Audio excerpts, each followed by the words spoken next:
She was a waitress at the only joint in town. She had a reputation as a girl who turned around that Main Street after midnight. Brand new pack of cigs, a fresh one.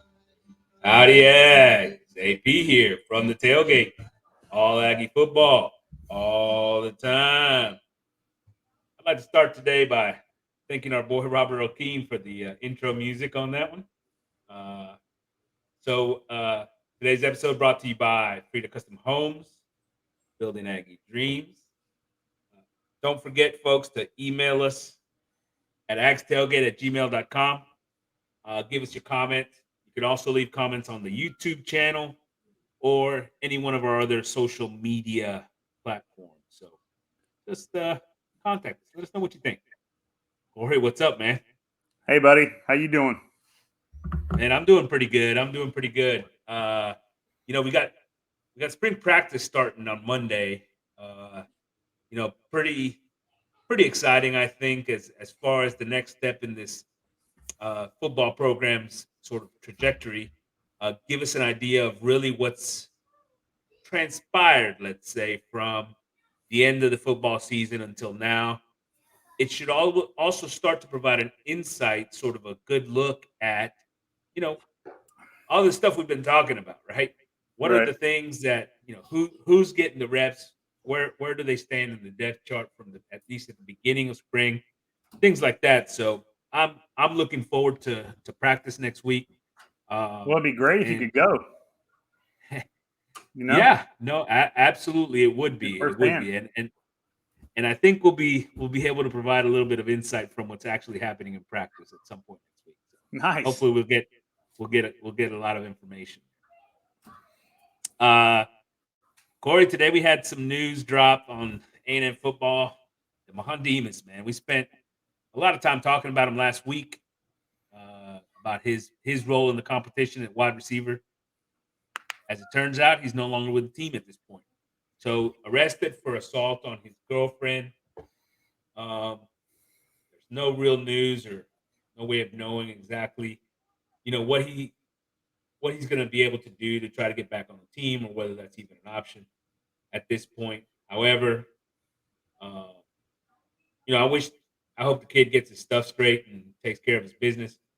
He's an absolutely phenomenal athlete. He'd be great to have on the team. But if not, we move on, right? Right, man. I mean, it's not. I can't say it's a huge loss. I mean, his numbers haven't been there. Like you said, he's a physical athlete. But it is what it is. He's gonna. I mean, I don't know if he's gonna have a chance to get back on the team. I don't know how this works out. I know McKinley Jackson screwed up last year. I don't think they kicked him off the team so much as suspended him for a little bit, but it's just one of those situations, man. They're really buckling down on everything. Yeah, and I think right now the suspension is from the university, so it is university policy. Right. And so we'll sort of have to let that play out and see what happens. See what happens with him. In At the end of the day, for spring purposes, a lot more opportunities for guys like Chapman, uh, for a guy like Preston Price, Evan Stewart as a freshman who's on campus and going to start getting reps, right? And Yul Keith Brown and Moose and guys like that, right? All those guys have a great opportunity now to sort of take the lead in whatever it is that competition is for wide receiver spots outside of Anaya Smith, who we think and know that it's going to be one of your starters, right? Right. Um, I mean, it's a loss, but it's not a huge loss. I mean, there's enough talent. It'd be like losing one of those guys off the defensive line. It's you know like a 4-star player, but you're like, well, I got like 5 other ones to put in there, so it's not a huge loss, but it's still a loss. and I feel bad for the kid. Don't get me wrong. I've always thought that he hadn't had a great support system as far as the folks around him and trying to lead him in the right direction, those kinds of things. But at the end of the day, you know, this kind of thing is not something that's really excusable. So we'll see where it ends up. We don't know the facts and those kinds of things. All we have is the allegations. Two other guys that can get in the mix starting in the summer and definitely in the fall are the two other freshmen other than Evan Stewart. Chris Marshall, Noah Thomas probably have some opportunities out there. Noah Thomas is probably a year away, but Marshall definitely showed some things throughout the year and the All-Star game for Run Rock. I'm interested to see what happens. Right. Other interesting news in the NCAA football world, the NCAA, how do I say it, sort of eased the policies on marijuana. Did you hear I about didn't this? hear that. What is that? What are you talking Yeah, about? so basically they've increased the levels necessary for a positive test for marijuana. I didn't know there And was levels so, on that. I thought it was either you were or you weren't. well, just like alcohol, right? You got like the legal limit is 0.08. 0.10 or something like that, right? 0.08. Yeah. Or 0.08. Well, instead of a 0.08, they raised it to a 0.1, right? I didn't know I mean, I really didn't know they monitored marijuana like that. I thought it was either you smoked or you didn't. I didn't know it was, Different what I'm levels, saying? maybe. I didn't know there was like a scale of how high you are or So low you are. actually, this has already happened. They've increased that limit already. That's done. I had no idea. They're also proposing lesser punishment. So apparently, first positive test used to be a half a season's worth of games. Second positive test would be the full season. Now they're proposing that the first test, you basically get put on a plan. Second test, you get put on a plan again, but if you don't follow the plan, then you lose games. No idea. And then third test, you get put on a plan again, and if you don't follow the plan, you lose games. So they're definitely thinking about easing the punishments on those things as well. Hey, look, marijuana, whether you like it or not, is legal in the majority of states at this point, some way or another, right? So Right. the NCAA is following suit. I think it's more about the fact that NCAA knows, like, they're, these kids are getting beat up to hell playing football for them and making them tons of money. Might as well let them smoke a little weed to take some of that pain off. Also, a little news. I don't know if you had this down or not, but Gary Blair coached his last game today.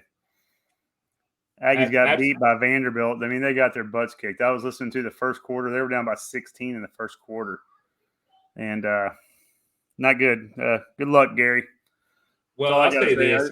He didn't have a great send off as far as the season and all that stuff is concerned. That's what's a shame. The guy's a Hall of Famer, man. Yeah, and I think you can tell that he was sort of just enjoying his last ride. He was. So look, man, I can't say enough good things about Gary Blair. I hope he enjoys his retirement, and hopefully we can replace him. We can replace him with somebody that can bring us somewhere close to the success that he had. Well, I mean, he's a lot like RC. He's going to be here in town. He's going to stick around. I mean, he's going to be part of the A&M system still. I mean, somehow or another. I'll buy him a beer next time I see him over at Carney's. Absolutely. I mean, he pops into the bars. He supports local businesses. He's a good man. Another piece of news: the Aggies have announced that they're hiring Steve Adazio's son. As you know, Steve Adazio, the newly hired offensive line coach for Texas A&amp. Well, they've hired his son as an offensive analyst on the offensive line as well. So the son was about to take a position as the offensive line coach at Nevada, and he's coached at a couple of other stops with old Daddy-O as the offensive line coach. So maybe a little bit of nepotism here. Nothing like public dollars to pay for your son's, income. So good for that. I had another question for you, real quick. For the Adazio family. What do you got for it? Did you hear about Art Briles? Yes. I didn't know if you caught that or not. That was kind of, he got hired, and then all the backlash still coming from Baylor. I mean, he was a high school coach for like a year or two, I think, and then he got hired at Grambling, where Hugh Jackson's the head coach. Hugh Jackson, who was a coach at Cleveland, right? If I'm not mistaken, was he the head coach of the Browns a little bit? Let's start with the fact that I think Briles did the right thing in saying, look, obviously this is bringing way too much negative publicity to this program, and excusing himself from the position and saying, look, I'm going to go ahead and not take the position. I'm going to leave. I'm really surprised the other coaches didn't get any backlash from that. Like his son. I'm surprised his son hadn't gotten anything, and all the other coaches that have gone on to be He took coaches the brunt, everywhere else. right? He took the hit. And, he took it all. I mean, he's taking it all. Everything was his fault. I mean, I understand he was a head coach, but I'll say this: the real problem with Grambling is that they hired Hugh Jackson, who is worthless and an idiot, and a liar, by the way.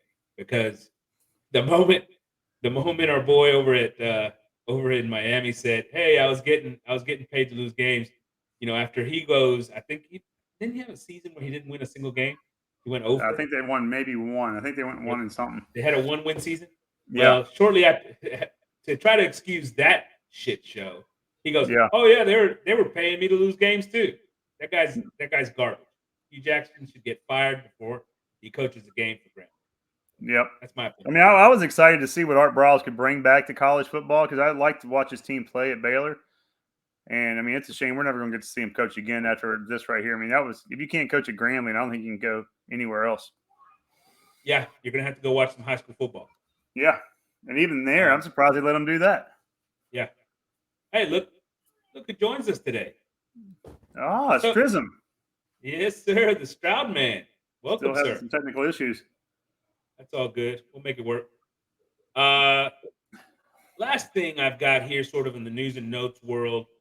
So ESPN put out an article this week. They had a round table of their football people. I'm not sure that actually know much about football, those football people. But anyway, they had their little round table, and they had a couple of questions that they posed to the folks on the round table. One of them, coaches with the most to prove this coming season. And the very first commenter, you know who he said? Corey, I'll give you one guess. Well, I mean, it's probably Jimbo, but then I'd also say, what's his name at Texas? It's probably all the Texas coaches. The answer was Jimbo for the first guy, but that made me think, all right, look, sure, Jimbo has some things to prove, and we all expect him to do so this year. But there's guys with a lot more to prove than Jimbo this year, right? Yeah. You just named probably the first one on the list. Sarkisian may be 2 and out if he doesn't get something proven. Yeah, I mean, that's going to be a short-lived experience there. I mean, we're talking 2 years and out. I mean, that's pretty quick. But we don't even have to go. Auburn, I'd say he's on the short list right now just because of what happened. In the SEC, Auburn, Carson has got a lot to prove, right? Who else? I'm trying to think of who else has made a. I personally think Lane Kiffin has a little bit to prove. He lost his guy at quarterback over there at Ole Miss. See if he can do it without Matt Corral. Can he still win? I don't think they're gonna. Lane Kiffin, I think they're in love with that guy at Ole Miss. They're afraid to lose him. I think Brian Kelly. I think Brian Kelly has a lot to prove. Leaving Notre Dame, going to LSU, that's a big one. I think the guy going from Oregon to Miami has a lot to prove because Miami's been such a dumpster fire, right? Yeah, but Cristobal is at Miami first year. I think he's gonna have some leeway there. But I do agree with you, especially Kelly. I think he's gonna have stuff to prove that he was the right hire because they always have talent. They have Kelly talent because of the rumors that he may not be a great fit. I think probably has a lot to prove at LSU that he can actually go win ball games. How about this one? How about Dabo? Was last year a fluke? I mean, he doesn't have Trevor Lawrence. He doesn't have a quarterback like he's had in the past. Is he? And lost both coordinators, right? That's what I'm saying. I mean, now how good a coach is he? We're about to find out. And if he doesn't, at the very least, get it turned around to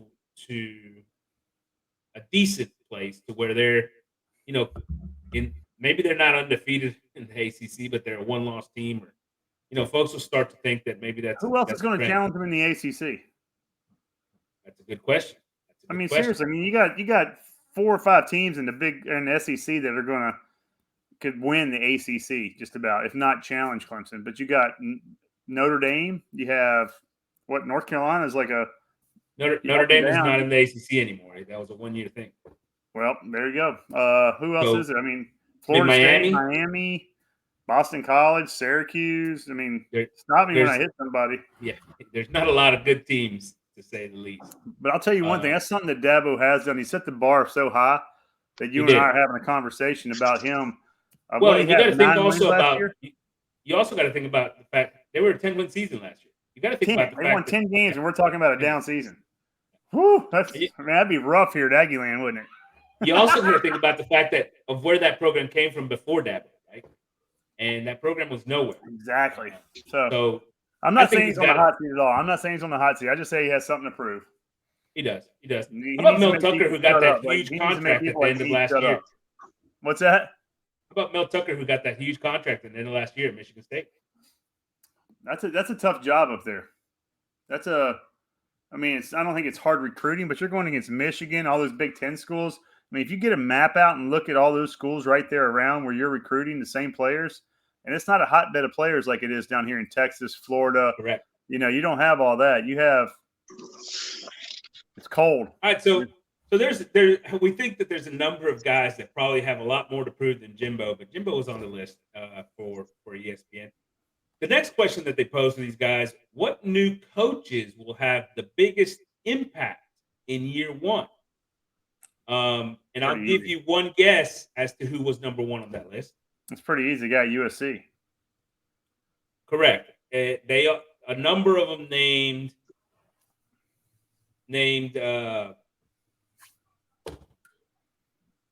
gosh almighty, at USC, Riley. Yeah. Right? Riley over at USC. Yeah. And look, I actually think that Lincoln Riley's in for a little bit of an awakening, a rude awakening, in the sense that, at Oklahoma, he inherited a program that was steered straight ahead, already good, well coached, had all the pieces, all those things. Right. All of a sudden, he's about to have to turn a culture, and he hadn't done that yet. And I'm not sure that he's equipped to do so. So we'll see how he does. I don't expect him to be great in year one, even though the addition of Williams at quarterback definitely helps, right? Wait, did he say he's going to USC? Yeah, he committed. Wait, the quarterback Williams did? Caleb Williams, yeah. And so why? When did he do that? It's probably been a couple of weeks. I don't remember seeing it. I can't believe we didn't talk about it. I don't remember that at all. So Caleb's there, and hey, look, you got to think with the talent like that. I mean, at the very least, that offense should be pretty good. He's never been known for.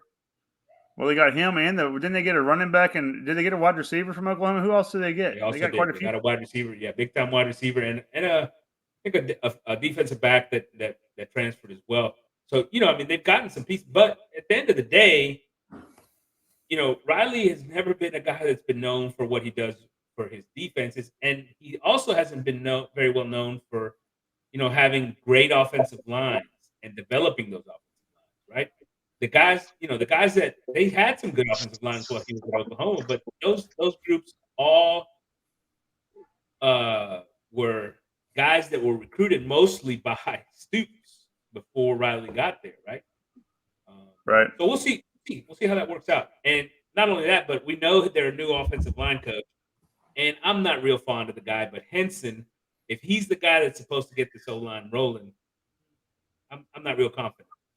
I'll tell you one thing is USC is the most storied program on the West Coast. They're like the UCLA of basketball out there. I mean, they've had O.J. Simpson, I believe, went out there, Marcus Allen. They had a bunch of big-name guys, and they never lacked talent. Talent's always there. Just the talent didn't stay. They always go somewhere. There's a lot of drama with it. It's in L.A., so oh yeah, you're going to get that. There's no doubt about it. So we'll see how he does it, and we'll see what he does there. But other guys that could have a big impact on their programs in year one, I actually like the guy who's replacing Riley, Venables at Oklahoma. I think Oklahoma's going to have a really good year this year. Why? Because of him? I think that their turnaround on defense is going to be a huge, huge thing. Well, and they brought in the coordinator from Ole Miss who has worked with their quarterback before when they were at UCF, right?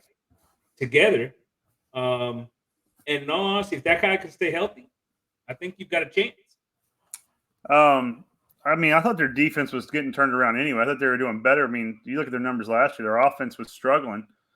Even with Williams at quarterback, they had some problems, and they went to the defense was better. They have talent at Oklahoma. I think the quarterback's from UCF. That is it, Dylan Gabriel going there. Yeah, and I mean, he's got some talent. He's no Williams at all by any means, but he's accurate. He'll run around, injury prone. But yeah, and that's the thing. He's had the injury issues, but boy, he already knows the offense, right? So that's a good thing. I'll tell you, another coaching move is our boy going to Duke. I mean, watch out for the Blue Devils. Hey, they might make the same thing. Elko, I think, is going to have a huge impact, right? I mean, don't expect a 10-win season, anytime soon. I mean, they don't get the funding in the football program like the basketball program does, but they that defense will be better, and he's going to shock some people in the ACC. Agreed, 100% agreed. I'll give you another name that I like. Who? McGuire over at Texas Tech, and he's a Texas high school football guy. He brought in the offensive coordinator from Western Kentucky. Oh, nice. Italy, who me and you have both been super, super high on. Yeah, they're going to throw the ball around a lot. He also brought in former Aggie defensive coordinator Tim DeRuyter. Hey, DeRuyter, didn't he coach out at Fresno for a while or somewhere? Yeah. Head coach? Yeah. Been a head He's coach. a good coach. I liked him. Yeah. So, look, I expect Texas Tech to have a better year than people might expect next year. I like that hire a lot. So, well, I think the Big 12 is down, to be honest with you. I mean, you look at the teams, they're down. Texas, the only saving grace Texas has that everybody else is down. I mean, I can't imagine. I mean, who's up? Oklahoma State, maybe? Oklahoma's down. They lost their coach, their quarterback. Baylor, maybe. But, I mean, I'm not seeing anybody have a national championship chance in the Big 12. Hey, the fact is, though, you got a situation where Iowa State's going to be down. A team can come out of nowhere. A team can definitely come out of nowhere and be in competition to win the Big 12 next year, like a Texas Tech, for example. Yeah, that's what I'm saying. Iowa State's going to be down. They lost their quarterback, their running back, their top tight end. I mean, you just think about it. The last question that they posed to this roundtable, and we won't spend a whole lot of time here, but they said, which assistant will be most sought after for the next head coach? I don't really want to go into this list. A lot of those guys gave a lot of love to Bill O'Brien. All I got to say is, bye. Anybody that wants Bill O'Brien, you can have him. The guy sucks. He ruined the Texans. Single-handedly ruined the Houston Texans. I hope he stays at Alabama for as long as possible. So that's awful. I mean, the Houston Texans are just a miserable franchise now. I mean, what he did with that, trading away. I mean, did it start with Hopkins trade? Is that where it started, or was it something before that? No, I mean that was probably the first big piece. Yeah. Awful. I mean, and so yeah, I'm not gonna get it. Bill O'Brien to me is not a good football coach. He does not do well in reaching the kids. He doesn't do well in working with the players and adjusting to the players and the people. So the fact that ESPN was praising him so much, I think it says a lot about ESPN. All right. So today's podcast, we talked about it. We said we wanted to talk about the big time position battles on defense that will be going on here in the spring. Let's start by saying that we have some established starters. When we look at this team, none on the defensive line, I don't think.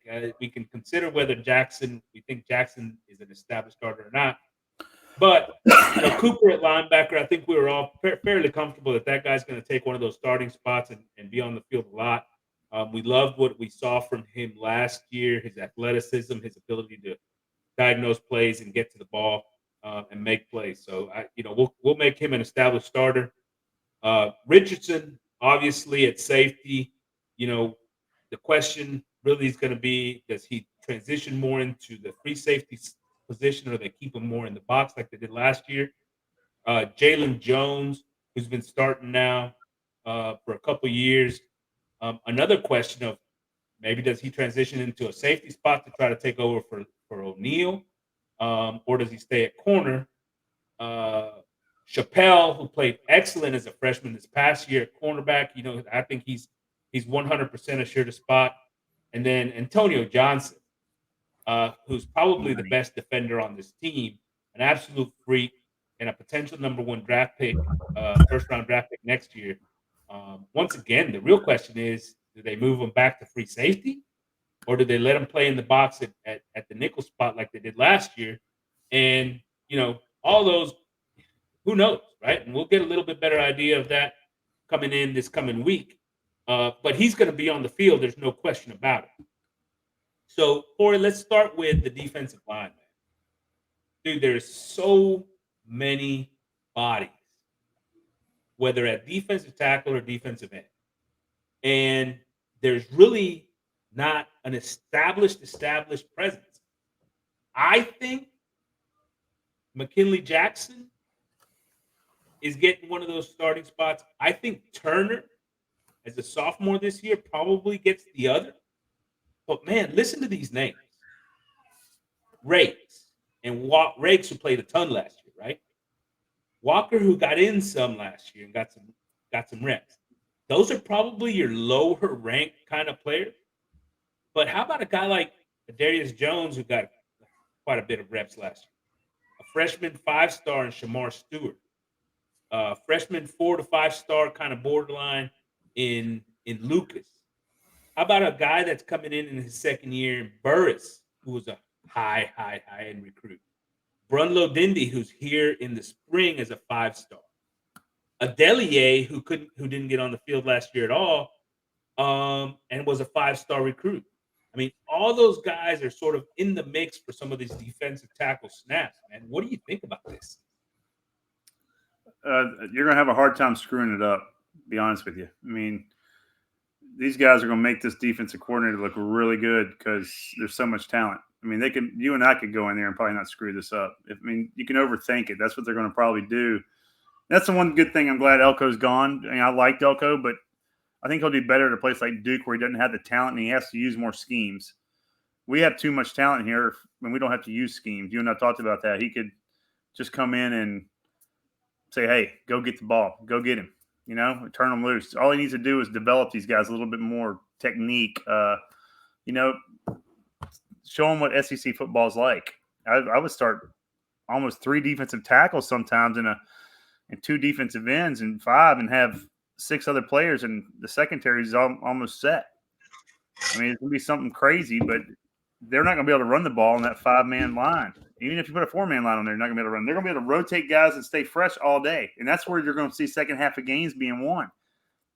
Right there is because that defensive line is going to be healthy, getting after the quarterback the whole game. It's not just going to be a first half thing. It's going to be a 4-quarter game, not a 2 or 3-quarter game. That's the big difference. Is when the talent bleeds out. Look, and you make a great point because a number of these guys, Turner, Adelier, Brunlo Dindy, Burris, Lucas, are all guys that could play inside out, in a number of different positions and things like that. I think that guys like Walker and probably Jones, maybe even Rakes, sort of start getting left out of the mix a little bit just because of the fact that they're good ball players. Like Rakes, good against the run. He holds up, he's strong, he's big, but he's not the same sort of explosive athlete that you get in a guy like Nolan, that you get in a guy like Jackson, that you get in a guy like Turner. Those guys are different cats when it comes to that athleticism as compared to some of these guys. Now, they don't have the same level of experience. So, I mean, in the end, like you said, there's really not a downside here, right? The defensive coordinator just has to be smart about calling plays and just let these guys go play, right? That's it. That's the thing. I mean, the thing now is it's not more of a running game like it used to be back in the day. It's more of a passing game. So these guys are more hybrid players. You don't see the big burly guys that just clogs up the middle like Sam Adams back in the day, where Adams could take on 2 or 3 blockers. You're seeing guys more like a Leal that can play inside or outside. That's more mobile. And I think that we have some of that in Stewart and Turner. maybe not Jackson. He's more of the traditional defensive tackle, kind of a bowling ball type. But you have those guys that will mix in and out. And so you're not going to have to worry about the running game as much in that way, but you have to worry about the quick passes. And that's where these guys that's what they need to learn, is keep their heads up. Some of these very highly, highly, highly recruited first and second year guys, I think, are going to start to show out in this rotation. That's my opinion. They need to. And I think the guy, though, that has to be the leader for this group has to be Jackson. Yeah, and absolutely. Me and you talked about it, right? Do you remember that first year, man, as a freshman? He would come in and spell Bobby Brown quite a bit early on. And there was times when you looked at it and said, this guy's better than Bobby. He's quick. He's more explosive than Bobby. Yeah. He's just as strong at times. I mean, like, you were looking at him and watching the two guys play, and you said, dude, this guy is a bigger difference maker as a freshman, more explosive than Bobby Brown, who was there as a senior, right? Right. But, I mean, I'm curious to see the number of snaps that these guys get. I'm curious to see if – I don't care who's starting. I'm curious to see what they get snap-wise per game. That's what I'll be looking at. I want to see if Jackson snaps and Stewart snaps, if they're all pretty much even, which I expect them to be. Then that's the way you can tell who Jimbo and them is favoring by the number of snaps, not so much who's starting. Starting doesn't really mean anything. No, that's absolutely true. The good thing about it is they got plenty of bodies that, like you said, they can rotate and keep fresh so that in the fourth quarter, when this is turned into a passing game, if you're up, you've got guys in there that can go make plays, right? Yeah. But either way, I think our defensive line's strong. I don't see too many question marks with the defensive line. We were good last year. I think we'll be just as good, if not better, this year. So if you had to call it, who's your two defensive tackle starters? Probably Jackson and Turner right now, just to start it, just because experience. But like I said, it's not going to be about who's starting. It's about the number of plays you're getting out. And I wouldn't be surprised if Turner gets in there and doesn't even play a little bit more outside. I mean, they might throw some different stuff that you and I were talking about before. And it might be a 3, 4, 5-man line. We don't know. I mean, it's going to be something weird. I agree. I think it's those two guys. I think if Nolan were here in the spring, maybe you could throw his name in the conversation. But I don't expect that he gets the starting nod, having not been here in the spring. I do think he's in the rotation. And ultimately, I think that Brunlo Dindy is a guy that contributes to this team as a backup and getting some snaps. So, that's crazy. Nolan, we're not even talking about him, and he's number one recruit in the country. Number two recruit in the country. Talking about him being one of the top defensive linemen on our team. We're 40. Yeah. Isn't that crazy? So, all right. So that's defensive tackle. There's a ton of guys. There's a ton of guys with a ton of size there. And it should be an exciting competition. We'll know sort of a little bit more of where that rotation is after this coming week's practices. So, next episode, we'll definitely be able to dig into that a little bit further. How about defensive end? Look, both of the defensive ends are gone, starting in Clemens and Tyree Johnson, right? So there's also spots there for some guys to get some starts. There's a ton of talent here as well. And we've already talked about it. There's some of those defensive tackle type guys that are going to go get reps at defensive end, whether it's Turner, Adelier, some of those guys, right? Brunlo Dindy. But let's talk about just these guys that are pure defensive ends. And, I think with these guys, there's sort of two different levels, right? There's the strong side guys, maybe like a Diggs and Judy. And then there's those just rushers. Jason Harris, Donnell Harris, guys like that. Freshmen like White and Silla, both there. So which one of these guys are you ready to see step up? Any of them, honestly. I mean, who was it you were high on last year? Was it Harris? Donnell Harris. That's correct. Right. You were big on him, and even in the spring game, I think you were talking about him. Yeah. I mean, we lost a lot of talent on the ends. That's something where we did lose a lot of talent, but we have a lot of talent there to take place. I mean, like you said, we're probably 6 to 8 deep almost at defensive ends. I mean, it's ridiculous the amount of talent we have. I really don't have an answer for you. I think any one of those guys could step up and be a game changer. All right, Josh, welcome to the show. I know we've been having a little bit of technical difficulties. It's good to have you on. Any thoughts, man, these defensive ends, man? Who do you expect to really take the reins of one of these starting spots? I expect to get some, just based on his experience and what he did last year, Judy. I mean, I expect him to step up. This is his chance to take that role and run with it. And you know, with the competition he had last year, he was still able to get out there and get some plays in. I expect him to get that starting job and roll with it. That's what we need. Whether it happens or not, that's a whole other question. But my expectation is going to be Judy to be the one that steps up. Look, and Judy got he got a little bit of playing time there. He got his debut against Preview, I think, last year.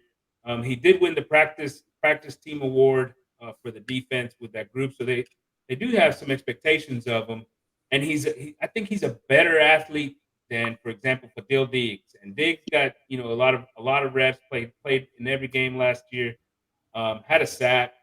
But Diggs is more of a he's stronger at the point of attack, but maybe not so explosive, right? He's not Donnell Harris in the way he gets off the line and he does those types of things. He's a little bit bigger and he takes on blocks a little bit better. But I don't know that he may be the more reliable option, I guess is the way I'd say it, but I'm not sure he's going to be the big play option in Fadil Diggs. Judy might provide a little bit more of that explosiveness if he's ready to get on the field.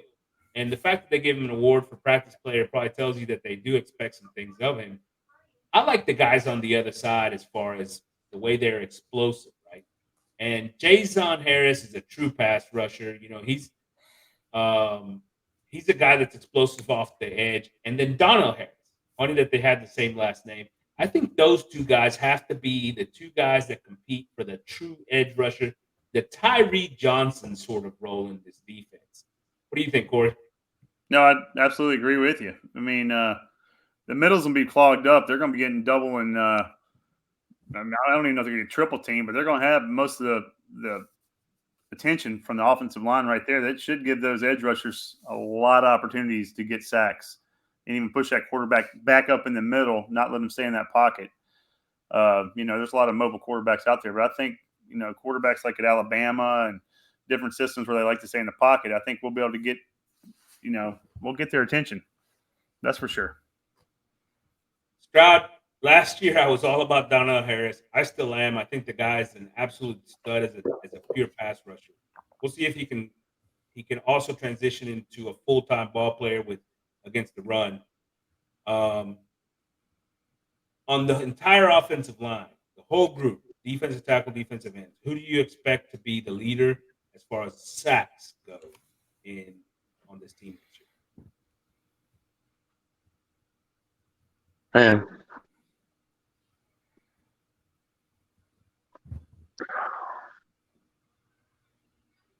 it's hard to say. I mean, as much as what's changing this year and the amount of sacks that we had leaving, but there's one. We've got that one returning guy.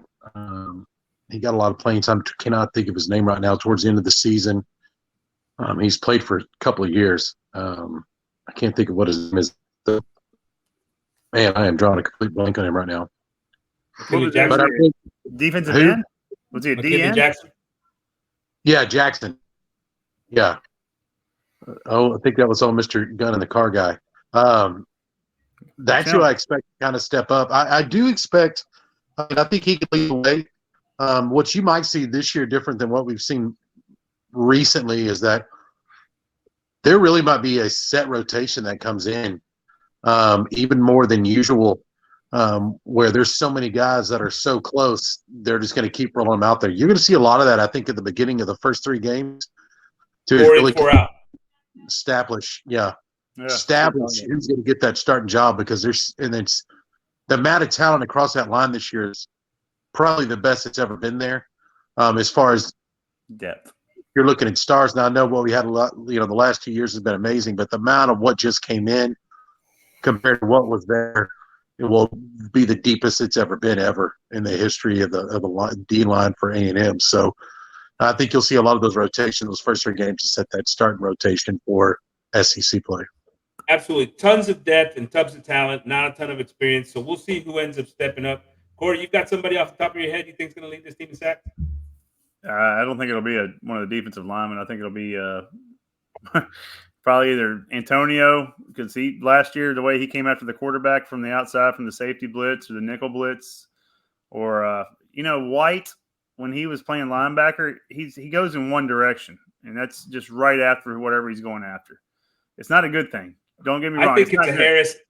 I think it's a Harris, but that's a great transition there, Corey. Let's move into the linebacker position. I'm just saying it's not a good thing that White what he does. It's not when he just gets after one thing. I mean, he's fast. He gets after it, but he misses a lot of plays too. At linebacker, we do think that Cooper's an established starter. He's going to take one of those spots. We've got probably 3 guys competing for the other spot: White, Russell, and Lee. These. Look, White got a ton of reps over the last couple of years. He's probably not as athletic as some of the other guys. He struggles a little bit in reading, especially when there's misdirection and stuff like that. Boy, he gets thrown off in those situations. He's not incredibly instinctive, but he's tough, right? He's one of those guys that, boy, he'll step up in the hole, he'll hit you, and all those kinds of things. He's a downhill guy. Block. Yeah, he'll shed a block too. I've seen him. Yeah. He gets out of blocks. But the other 2 guys don't have a ton of experience. Russell played in all 12 games last year, probably saw more of the field at linebacker than Lee. But he's still tentative a little bit. And if you watch Lee in the way he plays, Lee was the most improved defensive player after the spring game, according to the Aggies, right? That's the award he got. He played a ton last year, but if you watch him play, he's still slow reacting. Tentative. You can see his athleticism, but he's not physical. That's for damn sure. One of these guys has to step up, though, right? Well, maybe not. Maybe not if you're talking about Jackson moving up. If Antonio moves up, I mean, might be they might just run with 2 linebackers. I mean, Cooper, he's a hybrid. He's going to run all over the place. And I don't think they're going to let him get after the quarterback that much. I think he's going to lead our team in tackles, him and Jackson. I think they'll be all over the place, and I think we have a lot of depth in the secondary. So I'm not concerned about the linebacker. Johnson. Johnson, not Jackson. Johnson. Yeah, Johnson. I'm sorry. Antonio Johnson. I see him moving up and playing that nickel position, or I don't know, I don't know what you want to call it, free safety, a strong safety in there. And that wouldn't be a bad option either, right? Let 4 defensive linemen, maybe let one of those DBs like Johnson, maybe Richardson, even Gilbert from last year, who can come in and play in the box some and let those guys play a little bit and be hybrid guys. What do you think, Josh? I mean, anybody that's listened to this show since we started, I'm a big fan of Aaron, and I believe he's really established stuff up to last year. I think it's going to be Edgerrin White, what's going to be out there. This is a position that's been lacking for a long time in A&M. We haven't had that stand-up player like we were used to in the past, especially when I was back in school. And this is something I've been waiting for to happen. And we need somebody to step up and make it dangerous to come across that spot. And I'm hoping that it's Edgerrin. Just the amount of playing time he got last year. We didn't expect it, the amount of time that he got. I didn't. And he just grew into that position. I think he's key. He's key to the whole defensive side of that of the ball. And, the D-line's going to be the D-line, but that middle area is where we definitely got hurt a lot last year. And I think with that experience that Cooper was able to gain last year, I think you mix him up with White, I think it's going to we're definitely be a step up from where we were last year at that position. Yeah, and I do think obviously Cooper's on the field all the time, if you ask me, but and he's your biggest playmaker at the position. White, because of experience, is probably the guy getting the most reps at the other spot. I will say, I don't know, maybe a young guy, a freshman like Martrell Harris can come in and get some snaps. Let's see what he shows up like when he shows up. It's one of those things. He's not here in the spring, which sort of hurts him. But he's a talented guy, big time recruit this year. So maybe he can get in the mix, especially if one of those other guys doesn't really step up. So let's move into the secondary. You know, with the linebacker spots, we're sort of where we've been in the past, right? It's definitely our weakest position. But fortunately, they don't put a lot of those guys on the field, so hopefully somebody gets there. Secondary wise, it seems like it's starting to look a lot like the defensive line in the sense that, man, they got a ton of depth, just bodies, right? Like a lot of guys. Obviously, coming back with Damani Richardson, he's going to be a big piece of that. Antonio Johnson is going to be there. Tyrese Chappelle is going to be one of those starting corners, and Jalen Jones is there as one of the other starting corners, unless they decide to maybe move him over to safety, whatever. But he's in the mix as one of those starters. Now, we play 5 defensive backs at all times on the field, right? So, there's times when there may be 6. So there's still some possibilities for some positions to get taken there, especially the void left by Leon O'Neal, who I thought was one of the leaders of this team last year, who I thought was a big-time performer because they moved him from being more of in the box to being the over-the-top safety last year. And it was one of the big reasons that we didn't see as many big plays or passing plays on this defense too. So that, I think, is the big spot. What do you all expect to happen with that free safety spot, that over-the-top, deep middle kind of safety guy? Do one of the other guys move back there, or does somebody else step up? What do you think, Corey? You need a vocal leader. Leon O'Neal was a vocal leader last year. He would speak his mind and tell the players where to go. He's like the quarterback on the field last year. Usually you see the middle linebacker doing that. He was more of it at safety, and that's why he was successful. So we need somebody that's a vocal leader. I think they said Antonio Johnson's pretty vocal. I'm not for sure. I don't know.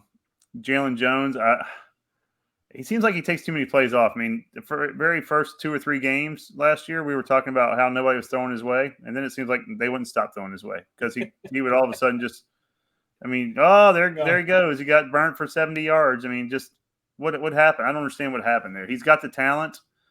I'm worried about his head, but yeah, Antonio Jones would be my pick, or Johnson. I'm sorry, Antonio Johnson would be my pick to be the free safety just because it's vocal, but I'd almost like to see him move up to linebacker like we talked about. But well, I'll tell you what, I also know there's also a lot of young players, but guys like Anderson's probably not ready as a freshman. Smoke is probably not ready as a freshman, even though he's probably a guy that if anybody can make an impact as a freshman in the secondary, it's probably him. He's an incredible athlete type of guy. Josh, who do you expect to be in that mix for that free safety spot? Well, I think one of the biggest disappointments that we had last year was the Jones and Jones show back there in the secondary. I mean, it was absolutely horrible towards the end, and that's the way we ended the last game of the year was Jones getting blown out, supposed to get pushed off there. Jones has the most to lose because of the hype coming in from last year. Going into last year, the hype that he had was tremendous. The way he ended it was horrible. I think the best move that I think would be to put Jones back there in that spot. Let him go out there and show what he has. That's going to be his best shot to move up into the NFL, try to get into the draft and go up. He has the experience. He knows where to be. He can be a vocal leader. I do have some of the same concerns that Corey has, but nobody has more to prove than him coming back into this year. I think you move that spot over there and you let one of these younger guys. I mean, look what Chappelle was able to do. And he was a freshman last year. So move some of these guys up into that position, move Jones back there and see what he can do and give him an opportunity. I think they'll give him a shot to do it. It's just a matter of, like you said, he can keep his head in the game the entire time because then at that point, you're the general of the field. So you've got to be able to stop and see what's happening. But maybe he's able to look at it from a different perspective, having playing over there at cornerback, and can see the plays developing and get over there to help, which is what he's supposed to be doing anyway. Look, I think part of the difficulty here is that a guy like, for example, Richardson, a guy like Gilbert, who got reps last year, a guy like Williams who got reps 2 years ago, those are all more down in the box type safeties, right? They probably excelled closer to the line of scrimmage than for example, to be placed out there at a free safety. They're not that guy. And so a lot of the guys those are a lot of your guys with experience coming back. The other group are all real young, right? Smoke, and Anderson as a freshman, as well as Jacoby Matthews as a freshman. Those are guys that are coming into the mix, but don't have a whole lot of snaps. I agree with you guys. I think one of those two guys has to move back into that spot. I think it's probably Antonio Johnson, and I think that's a knife that cuts both ways because he was so good at the nickel to be able to make plays, not only in the passing game but in the running game. And so you definitely lose something there because he was your best defender probably in the box at that second level. And so do you make the choice to do that and have him be the sort of the eraser, right? Like the eraser for this defense?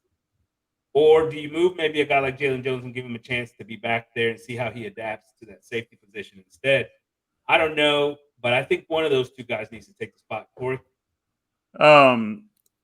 The coaching is a big question to me. I don't know if we're going to run zones or man because I'd like to see us if we're going to have the kind of defensive line we think and be able to get out to quarterback with 4 or 5 guys.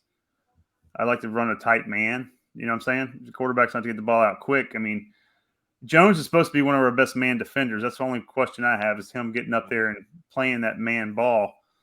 Right. I know he got burnt, but at the same time, we need somebody that has ball skills on the best receiver. I mean, who's our best on-ball defender? Is it Jones or is it Chappelle? I mean, I don't know. It's probably Antonio Johnson, right? I mean, or Chappelle. That's one thing. I mean, I don't know. That's the question. That going into last year, we thought it was Jones. We did, and he didn't. I mean, that's the thing. He didn't have the greatest year.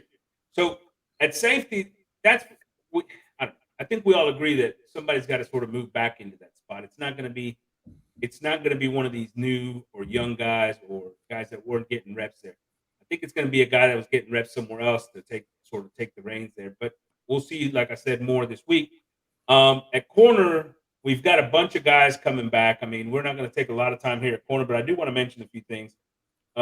Obviously, the situation with George and the other Jones, will sort of answer some questions. But Chappelle is there, and he's a. I think he's going to have a great year there in year 2.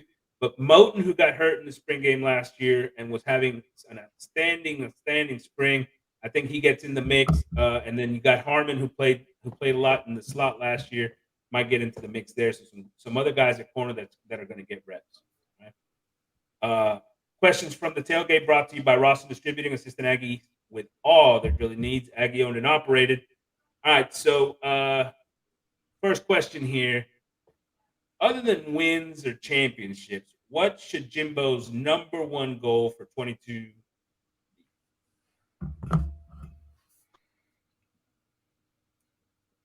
You ready? Rob? I mean, what else is there? I mean, he's getting paid to do wins. Develop that talent that he's got last year. I mean, do something with his class, get them out there, if they're ready. I mean, let's say this. I'll take that back. I don't want to see that. I want to see some definite development on the offensive side of the ball. If he's going to keep making all these plays and keep being the offensive coordinator, then there needs to be you need to see some changes. The game against Alabama, the first half he called, he was in Saban's head. Every play, everything was spot on. That's the only time I've seen it, though, all year long. And if we had that kind of preparation or whatever he did to get that first half going, if we had that the rest of the time, rest of the year, we would have been a fantastic season. So I want to see more consistency than exactly what we saw in that Alabama game from Jimbo, or hand that clipboard over and get a new coordinator. Corey, what's his number one goal? Well, I think Josh hit it right on the head with that. I mean, developing, I think Jimbo needs to hold himself accountable, not just the players and other coaches. He needs to look in the mirror and be like, hey, what am I doing here? What am I doing with these players? I got 3 or 4 high draft classes or recruiting classes, and what am I doing with it? How am I going to use this talent at receiver, at defense, at everywhere? How am I going to beat Alabama again? How am I going to beat Ole Miss instead of losing to them, Mississippi State, and games we shouldn't lose? That's the thing that irritates the hell out of me. I love beating Alabama. I hate losing Ole Miss, Mississippi State, teams that Arkansas. I'll teams tell we you could the beat. thing that I think needs to be that stat and that goal. And I think ultimately it will lead to the wins and it will lead to some of those other things. And I think it's explosive plays. I think it's explosive plays because I think if we have explosive plays, it also means our offensive line is playing better. It also means our receivers are playing better. All those things, right? All right, question number 3. So I heard Feinbaum say that every number 1 recruiting class since 2011 had made it to a national championship game. Chip. Yep. While that class was there. I didn't know All that. right. Yeah. Every number 1 class. Obviously, that comes with the A&M just signed the number 1 class. Yeah. Before saying anything about this, let me just tell you that in all those classes, every one of those classes except the every one of those classes is either Alabama or Georgia. So pretty easy then, huh? Pretty easy. I don't think it says a whole lot. Any comments on Feinbaum and his little tricky commentary? That guy just loves Alabama, dude. That's all he does is love Alabama. I mean, he loves SEC, but he loves Alabama. I don't give a shit what he says. I mean, I like it. It gives out everybody in A&M oh, yeah, we're going to get there. But I think we will. We keep doing the right things, and Jimbo uses his head. We'll be all right. We got the talent. Hey, 3 Clemson teams in 15, 16, and 18 made the national championship with not a class higher than 9 in the first 2 years, and not one class in the top 5 in his last year. So there you go. Well, yeah, ACC sucks. We said that earlier. But they made it to the national championship game, which means they also beat somebody else to get there. Josh, any commentary on Feinbaum? Nah, great. Show's one of the few that I actually listen to. It's great for SEC. He's a big Alabama homer, but hey, that's why he got that show. I think he's fantastic. I mean, he does talk up A&M a lot, so that's better than what we hear on a lot of our things. So I think it's a great stat. It's a great quote. Hell yeah. Make you think. All I'm saying is it really doesn't mean exactly what he's trying to make it mean. The fact of the matter is that it just means that Nick Saban is the best coach in the country. So you're gonna have to beat him. You're gonna have to beat him because he's had the number 1 recruiting class like 9 out of the last 10 years. All right, guys. Signing out from the tailgate. Awesome. Peace out.